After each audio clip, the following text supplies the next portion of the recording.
Guys हम लोग discuss करेंगे एशियन इंफ्रास्ट्रक्चर इन्वेस्टमेंट बैंक के बारे में। एशियाई अवसंरचना निवेश बैंक काफी इंपॉर्टेंट टॉपिक है।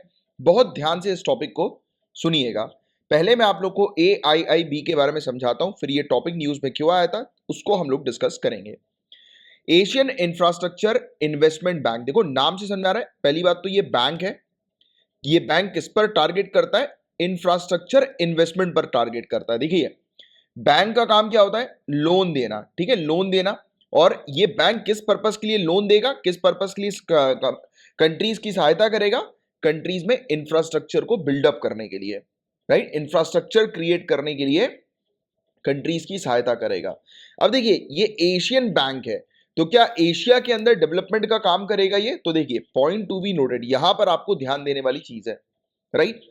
ये एशिया पर तो काम करेगा ही, क्योंकि एशियन बैंक है, एशियन कंट्रीज की हेल्प करेगा, वहां पर इंफ्रास्ट्रक्चर डेवलप करने का काम करेगा, प्लस एशिया के बाहर की कंट्रीज पर भी ये फोकस करेगा। तो आप ये चीज सबसे अच्छे से ध्यान में रखिएगा कि Asian infrastructure investment bank beyond Asia and beyond, right, यानी कि एशिया के अंदर तो हेल्प करेगा ही करेगा, एशिया के अंदर तो सोशल और इकोनॉमिक आउटकम्स को लाने की कोशिश करेगा ही करेगा, सामाजिक और आर्थिक परिणामों में सुधार करेगा, मतलब कि वहां पर इंफ्रास्ट्रक्चर को बेटर करेगा, बल्कि साथ ही साथ एशिया के बाहर भी करेगा। तो ये पॉइंट भी आपको थोड़ा सा ध्यान में रखना है, बहुत इंपॉर्टेंट पॉइंट है।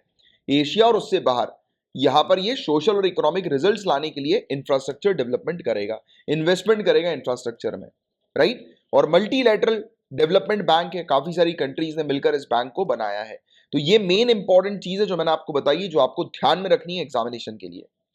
और देखिए इस बैंक को शुरू किया था 57 कंट्रीज के द्वारा, 57 कंट्रीज साथ में आई, एक साथ फाउंडिंग कंट्रीज हैं, इन्होंने एग्रीमेंट किया, राइट, और इस बैंक की मेंबरशिप ली। अब देखो मेंबरशिप का मतलब सीधे सीधे बात यह है कि ऑब्वियस ही बात है, ये कंट्रीज साथ में आएंगी तो इनको पहले बैंक के अंदर पैसा डालना पड़ेगा, तो बैंक के अंदर कैपिटल डालना पड़ेगा, है कि नहीं।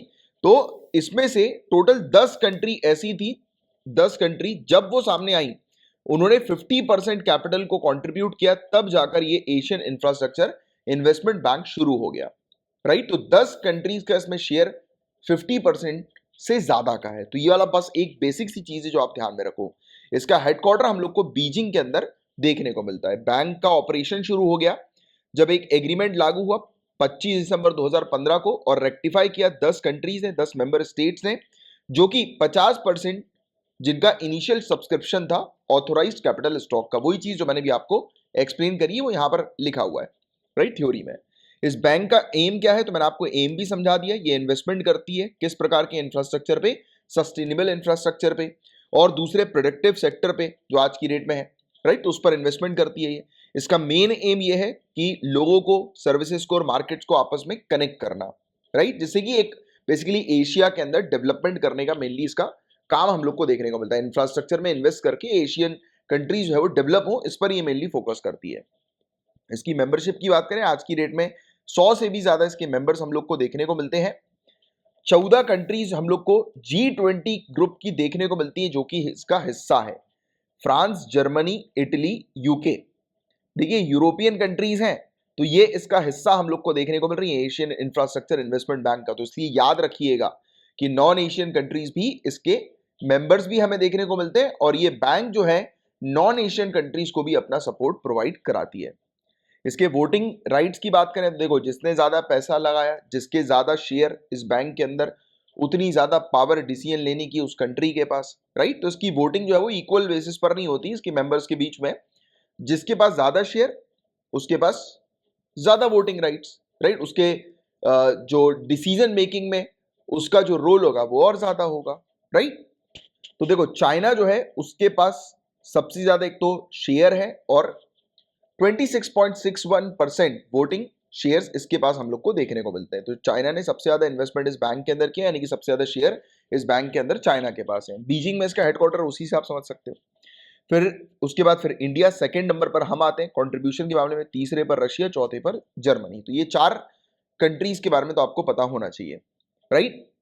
और रीजनल मेंबर जो यानी कि एशिया के जो मेंबर कंट्रीज जो हम लोग को देखने को मिलती हैं, उनके पास 75% के आसपास वोटिंग राइट्स, वोटिंग पावर हम लोग को देखने को मिलती है। और इसके कुछ ऑर्गन्स हैं जिसके अलग अलग काम है, जैसे कि इसका बोर्ड ऑफ गवर्नर है, राइट, बोर्ड ऑफ गवर्नर्स। फिर इसके हम लोग बोर्ड ऑफ डायरेक्टर्स देखते हैं, और इंटरनेशनल एडवाइजरी पैनल भी इसके अंडर हम लोग को देखने को मिलता है। हालांकि ये चीज इतनी खास नहीं है, बट फिर भी थोड़ा सा ध्यान में रखो कि बोर्ड ऑफ गवर्नर इस बैंक के अंदर हमें देखने को मिलता है। बोर्ड ऑफ गवर्नर जिसके अंदर एक गवर्नर है और एक ऑल्टरनेट गवर्नर है, जिसे अपॉइंट किया जाता है हर एक मेंबर कंट्री के द्वारा, राइट। तो एक तो मेन गवर्नर होंगे इस बैंक के, और एक ऑल्टरनेट गवर्नर्स, राइट, जो कि हर एक कंट्री अपॉइंट करती है।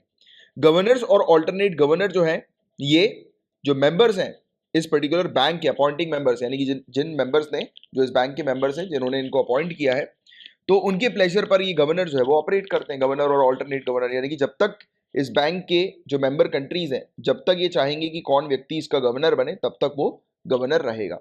आप बताएं जरा फैक्ट्स को मुझे नीचे कमेंट बॉक्स पर लिखकर कि एशियन इंफ्रास्ट्रक्चर इन्वेस्टमेंट बैंक के करंट गवर्नर कौन है, कौन सी कंट्री के हैं, तो बताइए जरा नीचे कमेंट बॉक्स पर लिखकर। फिर बोर्ड ऑफ डायरेक्टर्स है, राइट, जो कंपनीज वगैरह में जनरली हम लोग को देखने को मिलता है। तो non resident board of directors जो होते हैं वो रिस्पॉन्सिबल होते हैं, राइट, किस चीज के लिए, कि बैंक का जो जनरल ऑपरेशन होता है, यानी कि डे टू डे बिजनेस आप कह सकते हो, या जनरली जिस प्रकार से बैंक ऑपरेट करती है, तो उसके ऑपरेशन के लिए बोर्ड ऑफ डायरेक्टर्स रिस्पॉन्सिबल हम लोग को देखने को मिलता है, राइट। इनके पास सभी प्रकार की पावर्स होती हैं जो कि इनको दी जाती है बोर्ड ऑफ गवर्नर्स के द्वारा, ठीक है। तो ये पॉइंट आपको ध्यान में रखना है। फिर एक इंटरनेशनल एडवाइजरी पैनल भी है, तो नाम से हमारा एडवाइजरी पैनल, एडवाइस देने के लिए। तो बैंक ने एस्टैब्लिश किया एक इंटरनेशनल एडवाइजरी पैनल की, जो कि सपोर्ट करे प्रेसिडेंट और सीनियर मैनेजमेंट को इस बैंक की स्ट्रेटजीज को लेकर, पॉलिसीज को लेकर, right. Even general operational issues वगैरह जो होते हैं उस पर भी ये पैनल जो है वो एडवाइस करे। तो हालांकि ये वाली चीज इतनी कुछ खास नहीं है, बट मेनली जो मैंने आपको स्टार्टिंग में जो चीज बताई इस बैंक को लेकर, वो आपको थोड़ा सा ध्यान में रखना है। अब आइए बात करते हैं कि इस बैंक के बारे में भी न्यूज में हम लोग को क्यों देखने को मिल रहा है। तो एशियन इंफ्रास्ट्रक्चर इन्वेस्टमेंट बैंक का कहना है कि it would look to fund both social as well as climate resilient infrastructure in India in coming years. तो इसने बोला है इंडिया के अंदर ये मदद करने वाली है क्लाइमेट रेजिलिएंट इंफ्रास्ट्रक्चर को बनाने के लिए, राइट। जैसे कि क्लाइमेट चेंज के कारण हम लोग को देखने को मिल रहा है कि बहुत बुरी स्थिति जो है वो होती जा रही है, तो ये इस प्रकार का इंफ्रास्ट्रक्चर क्रिएट करेगी। देखिए, जैसे कि आज की डेट में नई टेक्नोलॉजी, मैं आपको एक एग्जांपल के तौर पर बता देता हूं।